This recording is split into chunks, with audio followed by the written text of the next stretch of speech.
मियां नसीरुद्दीन कृष्णा सोबती द्वारा लिखी गई कथा है। इस कथा का सारांश इस प्रकार है।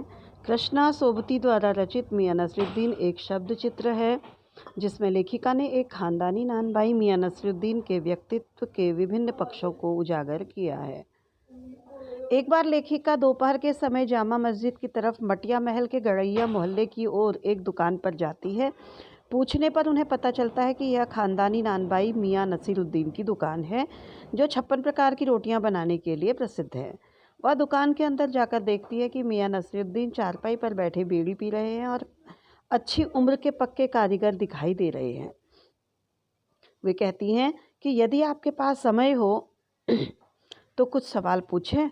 मियां नसीरुद्दीन रुखे सर में हाँ कहते हैं, साथ ही यह भी पूछते हैं कि कहीं वे पत्रकार तो नहीं, क्योंकि वह अखबार निकालने और पढ़ने वाले दोनों को बेकार व्यक्ति समझते हैं।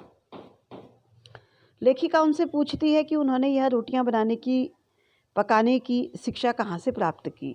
मियां उत्तर देते हैं कि यह तो उनका खानदानी पेशा है। यह कार्य उन्होंने अपने पिता से सीखा और हमारे बुजुर्ग शाही नानबाई थे। लेखिका ने पूछा कि किस बादशाह के यहाँ वे शाही नानबाई थे।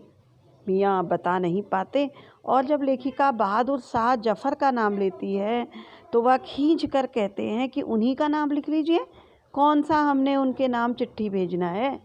लेखिका को अपनी ओर टकटकी लगाकर देखते हुए देखकर वे अपने कारीगर को भट्टी सुलगाने के लिए कहते हैं। लेखिका उनसे कारीगर के बारे में पूछती है कि क्या यह आपके शिष्य हैं। वे बताते हैं कि इन्हें 2 रुपये मन आटे की और 4 रुपये मन मैदे की मजूरी देते हैं। वे अपने पेशे को कला का दर्जा देते हैं।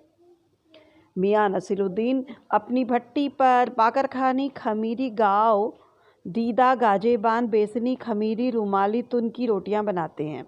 तुन की पापड़ से भी अधिक पतली होती है। मियाँ अतीत में खो जाते हैं और एक गहरी सांस लेकर कहते हैं कि वह ज़माना गया जब पकाने खाने की लोग इज्जत करते थे।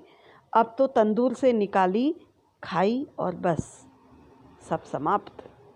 संक्षेप में मियां नसीरुद्दीन एक ऐसे इंसान का प्रतिनिधित्व करते हैं जो अपने पेशे को कला का दर्जा देते हैं और करके सीखने को असली हुनर मानते हैं।